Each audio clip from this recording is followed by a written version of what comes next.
السلام علیکم ورحمۃ اللہ وبرکاتہ۔ اردو کہانیاں سننے کے لیے میرے چینل کو ضرور سبسکرائب کریں۔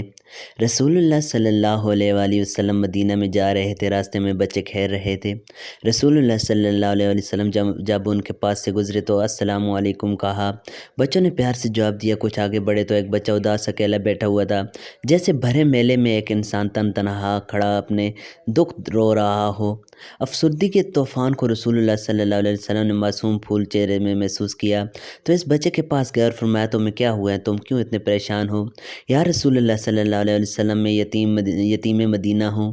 میرے سر پہ باپ کا سایہ نہیں جو مجھے باپ کا سایہ مہیا کر سکے، عید والے دن نئے کپڑے دے سکے، اور ماں نہیں ہے جو مجھے ماں کی ممتا محسوس کرا سکے۔ سب سے الگ یہاں اداس بیٹھا اپنی قسمت پہ 8 آنسو بہا رہا ہوں۔ رسول اللہ صلی اللہ علیہ وسلم نے اس کو ساتھ لیا اور اپنے گھر لے گئے۔ عائشہ رضی اللہ تعالیٰ عنہما کو آواز دی، میرا اس بچے کو اچھے سے تیار کر دو۔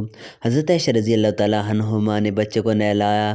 یا رسول اللہ صلی اللہ علیہ وسلم، اپنی چادر 2 حصوں میں پھاڑ دیتے ہیں، ایک کا بچے کے لیے تہ بند بنا دیتے ہیں، دوسرے حصے کو اس کے بدن سے لپیٹ لیتے ہیں۔ سر پہ عائشہ رضی اللہ تعالیٰ عنہما نے تیل ڈالا، بال کنگھی کیے۔ بچے کو رسول اللہ صلی اللہ علیہ وسلم نے اور عائشہ رضی اللہ تعالیٰ عنہ نے مل کر خوب پالش کر کے چمکا دیا۔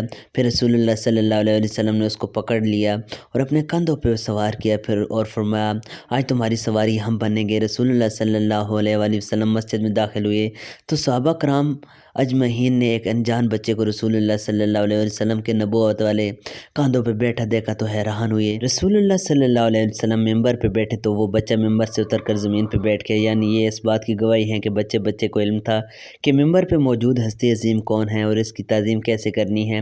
رسول اللہ صلی اللہ علیہ وسلم نے بچے کو واپس پکڑ کر ممبر کے اوپر اپنی جھولی میں بٹھا دیا اور سر پہ ہاتھ پھیرتے ہوئے فرمایا، جو شخص کسی یتیم کی کفالت کرے گا اور شفقت سے اس کے سر پہ ہاتھ پھیرے گا تو اس بندے کے ہاتھ کے نیچے جتنے بال آئیں گے اللہ تعالیٰ اس کے اتنے گناہ معاف کر دے گا۔ رسول اللہ صلی اللہ علیہ وسلم نے جب یہ فرمایا تو وہ بچہ رونے لگا تو اللہ کے رسول نے پیار سے مسکرا کر فرمایا، کیا تم اس پہ خوش نہیں کہ محمد تیرا والد ہے اور عائشہ تیری اماں؟ فدا کا امی و امی و روحی و قلبی علی رسول اللہ صلی اللہ علیہ وسلم۔